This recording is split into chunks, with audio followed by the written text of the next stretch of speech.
नमस्कार। आज हम एक ऐसे टॉपिक पे बात करेंगे जो बहुत तेज़ी से हमारे समाज को खोखला करते जा रहे हैं। आज हम बात करेंगे अल्कोहल हैबिट्स पे।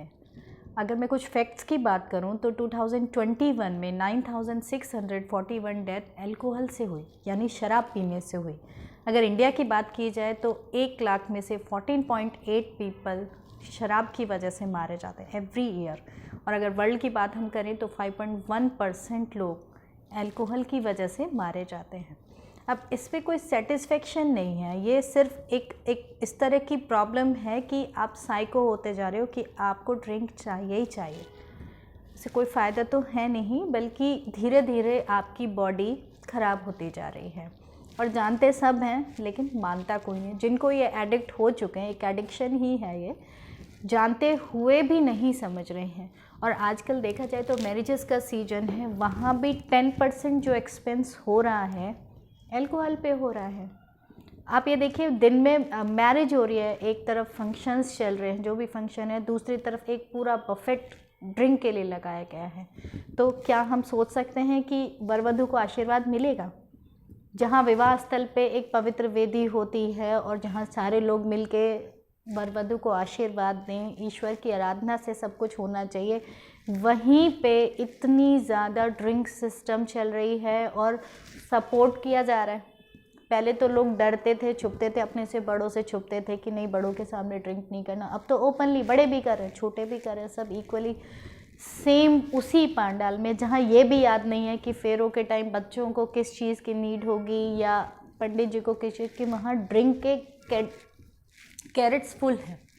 तो ये जो अनवांटेड चीज़ समाज में शुरू हो गई, इसके साइड इफ़ेक्ट्स आप देखिए। इतनी मैरिजेस में हो गई, उसके बाद भी डेली जो ड्रिंक करने की हैबिट है, जो पैसा बच्चों की एजुकेशन पे खर्च होना चाहिए वो अल्कोहल पे हो रहा है और बच्चों का लॉस हुआ। उसके बाद में ऑब्वियस है, घर में बच्चों के साथ या वाइफ के साथ झगड़े ही करेंगे और इन सब चीज़ों के बाद अपनी हेल्थ भी ख़राब कर रहे हैं। और समाज किस दिशा में जा रहा है यही होश नहीं है, कर क्या करें। ड्रिंक कर करके नालियों में पड़े हुए हैं और फिर भी हम खुश हो रहे हैं, हम इतने बड़े परिवार से हैं, इतना हम धन कमाते, इतना पैसा है। किसको दिखा रहे हैं? आपकी एक्चुअल वैल्यू तो वो है कि आप समाज में कहीं स्टेबिलिटी करें, कहीं अच्छा जॉब करें, प्रोफेशन करें। आपके पीछे से जो भी आपका बैकग्राउंड हो, उससे आपकी वैल्यू कभी भी नहीं बनती है। और ये ड्रिंक करने के बाद जब होश ही नहीं, आप बोल क्या रहे हो, किसको क्या बोल रहे हो, झगड़े हो रहे हैं, उससे हम कौन सा समाज डेवलप कर लेंगे, कैसे रिश्ते हम निभा लेंगे? तो ये जो प्रेस्टीज का विषय बन गया है कि मैरिज में इतनी ड्रिंक आनी चाहिए और ये सर्व होना चाहिए, तो थोड़ा सा बदलना चाहिए। और ज़्यादा से ज़्यादा जो भी मनी है उसको सेव करके एजुकेशन पे खर्च करिए। आपके बच्चों के पास कपड़े नहीं हैं, आपके बच्चे अच्छे स्कूल्स में नहीं पढ़ रहे, लेकिन आपको महंगे से महंगी ड्रिंक आपको चाहिए, वो आपका प्रेस्टीज का विषय है। और वो कहते हैं ना, अंधों में काना राजा, वो वाली चीज़ है कि खुश होते हैं उसके वहाँ पे गए। होना क्या चाहिए कि हम उसके घर में गए, उसकी मैरिज में गए तो वहाँ सिस्टम अच्छा था या बच्चे अच्छे एजुकेटेड थे, इस बात पे बात होनी चाहिए। लेकिन होता क्या है, वहाँ पे हमें ये वाली ड्रिंक मिली, वहाँ पे 3 एक्स्ट्रा मिला, इस टाइप की चीज़ें हो गई। मतलब समाज अब किस दिशा में जा रहा है? मुग़ल चले गए, छोड़ गए हिंदुस्तान में, सारी उनकी कस्टम हम अपनाते जा रहे हैं। नारी का कोई सम्मान नहीं, ड्रिंक कर करके आप खुद भी नाच रहे हो, अपनी वाइफ को भी नचा रहे हो और बाकी लोग खड़े होकर तालियां बजा रहे हो। मतलब क्या शान है?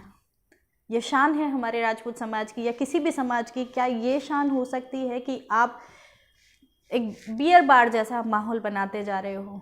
तो इस चीज़ को बदलना पड़ेगा। राजपूत समाज तो इसमें सबसे ज़्यादा आगे है, पिछड़ता ही जा रहा है। सिर्फ और सिर्फ ड्रिंक काम करना नहीं है, मेहनत करनी नहीं है। हाँ, शराब ज़रूर चाहिए, चाहे ज़मीनें बिक रही हों, चाहे आपकी जॉब जा रही हो, कुछ भी हो रहा हो, शराब आपको ज़रूर चाहिए डेली। तो एक बार बैठ के सोचिए ज़रूर, क्या ये आपका भविष्य है?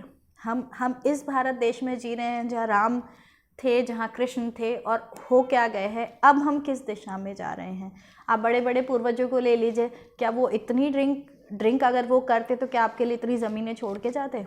जिसको आप यूटिलाइज़ करने की जगह आप शराब के नशे में बेचते जा रहे हो, करते जा रहे हो। तो ज़्यादा से ज़्यादा मैं राजपूत समाज को इंटीमेट कर रही हूँ क्योंकि वहीं ज़्यादा ऐसा हो रहा है। जहाँ पाप समझना चाहिए शराब को, वहाँ शराब आज प्रेस्टीज का प्रश्न बन गई है। कितना रसातल में हमारा समाज चला गया है कि शराब ही प्रेस्टीज का विषय है कि कितनी अच्छी ड्रिंक सर्व की है, तो वो प्रेस्टीज का विषय बन गया। जब ऐसे समाज में जिएंगे तो वहाँ शिक्षा की, विकास की बात करेगा कौन? और बिना शिक्षा और बिना विकास के देश तो छोड़िए, आप खुद ही आगे नहीं बढ़ पाओगे। आप खुद भी करोगे क्या? आपके लिए ड्रिंक्स आएंगी कहाँ से? आज आपको कोई पिला रहा है, कल आपको ही पैसे खर्च करने पड़ेंगे। तो ये सब चीज़ें नहीं होनी चाहिए। और ये ड्रिंक कोई प्रेस्टीज का प्रश्न नहीं है। मैं तो देखती हूँ कि अच्छे अच्छे बड़े बड़े लोग इसको प्रेस्टीज का प्रश्न बनाते हैं, जो अच्छी पोस्ट पे हैं उसके बाद भी इसको प्रेस्टीज का प्रश्न बनाते हैं। शराब कोई प्रेस्टीज का प्रश्न नहीं है। जितने भी बुरी आदतें हैं वो किसी भी समाज के लिए प्रेस्टीज का प्रश्न कभी नहीं हो सकते हैं, चाहे ड्रिंक हो चाहे नॉनवेज हो। एक तरफ तो हम शादी में कहते हैं कि ईश्वर का आशीर्वाद मिलना चाहिए, या हमने कोई भी फंक्शन किया, रामायण पाठ किया, भागवत की, उसके बाद अगले ही दिन, दूसरे या तीसरे दिन हम ये नॉनवेज पार्टी रख देते हैं, ड्रिंक पार्टी रख देते हैं। तो क्या ईश्वर आपका आशीर्वाद देने आएंगे? कभी भी नहीं आएंगे। ईश्वर का अपमान करने का आपको क्या हक है? अपमान ही है ये, क्योंकि उसके लिए तो जानवर भी उसके बच्चे हैं, और उनको खा के, वो ब्लड उस जगह पे बहा के, आप कैसे समझ सकते हो कि आपका रामायण पाठ सफल हो गया है? तो ये ज़्यादा से ज़्यादा बुरी आदतों से जब तक हम दूर नहीं होंगे, कभी भी विकास नहीं होगा। और अपने आप को देख लीजिए, जहाँ भी ये बुरी आदतें हैं, समाज गर्त में जाते जा रहा है। आपकी अपनी फैमिली, आपके अपने बच्चे, वो पीछे ही रहेंगे। और फिर आप फ्रस्ट्रेटेड होकर घर में अगर झगड़ा करो तो उसका क्या मीनिंग बन जाता है? आपकी लाइफ ख़राब हो रही है, आपके बच्चों की, आपकी वाइफ की, आपके पेरेंट्स की, सबकी हो रही है। तो एक बार बैठ के सोचिए ज़रूर कि क्या ये सही टाइम है ड्रिंक करने का? जब हमें अपने आप को डेवलप करना है, हमारा देश किस कंडीशन में खड़ा है कि बार बार हमें चीन से युद्ध करना पड़ रहा है, तो हम अच्छी चीज़ों को सोचें ना, प्रैक्टिकल लाइफ में हैं। और इलेक्शंस में ये ज़्यादा देखने को मिलता है कि हाँ, जिसने ज़्यादा ड्रिंक पिलाई उसी पार्टी को या उस लीडर को आपको वोट देना है।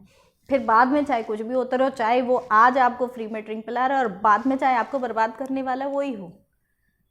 अच्छा कानून वो लेके नहीं आएगा, कानून को भी पैसे से खरीदेगा। अगर आप गलत लोगों को इलेक्ट करके ले आओगे इस शराब के नशे में, आपके कानून को खरीदेगा, आपके बच्चों का डेवलपमेंट नहीं होगा, आपको सुविधाएं नहीं मिलेंगी। और सिर्फ एक बुरी आदत की वजह से अगर इतना सब गलत हो रहा है तो ऐसी आदतों को छोड़ देना चाहिए। क्या ज़रूरत है ऐसी आदतों को अपनाने से जिनकी वजह से सब कुछ बर्बाद होते जा रहा है? तो शराब के लिए एक बार बैठ के ज़रूर सोचिए कि क्यों ज़रूरी है, क्या ज़रूरत है ऐसी चीज़ की जो आपका लीवर ख़राब करते जा रहा है। आप ठीक नहीं हो तो आपके बच्चे ठीक नहीं हैं, फैमिली पूरी डिस्टर्ब ही है। तो ऐसी आदतें अपनाने से क्या फ़ायदा? छोड़ देना चाहिए ऐसी बुरी आदतों को। और ये मांसाहार, ये भी कोई तुक नहीं बनता। जानवरों को मार के आप अपनी हेल्थ नहीं बना सकते, आप किसी का खून बहा के अपनी सेहत को इम्प्रूव नहीं कर सकते। और भी तरीके हैं हेल्थ इम्प्रूव करने के लिए। आप सोयाबीन खाइए, नट्स खाइए, बहुत सारी चीज़ें हैं, आप सब यूट्यूब पे सर्च कर सकते हो। तो ये जो बुरी आदतें हैं, इनके लिए मैं बार बार जहाँ भी जाती हूँ बार बार कहती हूँ कि शराब से देश का भविष्य तो खतरे में है ही, आपके अपने परिवार का सबसे पहले है। इसे बंद कीजिए। वो जो पैसा आप शादियों में या घर में किसी भी इवेंट पे आप शराब में जो पैसा खर्च करें, उस पैसे को बचाइए। हो सकता है कि किसी गरीब बेटी का विवाह उतने ही पैसों से हो जाए जितने पैसों की आप शराब पी जाते हो। किसी गरीब का घर उतने ही पैसों से बच जाए, किसी ज़रूरतमंद को उन्हीं कपड़े मिल जाएं आपके उस शराब के पैसे से। आपके पास ज़्यादा है तो उसे अच्छी जगह इन्वेस्ट कर दीजिए, छूट जाती है। बहुत सारे रिहैबिलिटेशन सेंटर्स हैं, आप कोशिश करिए, ज़रूर छूट जाएगी। और उनसे दूर रहने की, और जिनको अभी आदत लगी नहीं है वो क्यों उसको प्रेस्टीज का विषय बनाकर और इन बुरी आदतों को लगाने की कोशिश करें। बुरी आदतें हमेशा बुरा ही परिणाम लेकर आएंगी। उसका वो किसी भी वे में अपनाई गई हो, लेकिन बुरी चीज़ बुरा ही परिणाम लेके आती है, कभी भी अच्छा नहीं हो सकता। तो इन चीज़ों से दूर रखिए, घर का माहौल अच्छा बनाइए। तो आप सबसे यही रिक्वेस्ट है कि शराब हमारे देश का भविष्य नहीं है, हमारे समाज का भी नहीं है। ये कुछ गलत तत्वों की वजह से जो शराब इतनी ज़्यादा अपनाई जा रही है, इसे प्लीज़ छोड़ दीजिए। अपने परिवार का, अपने घर का, अपने बच्चों का ध्यान रखिए। Thank you so much.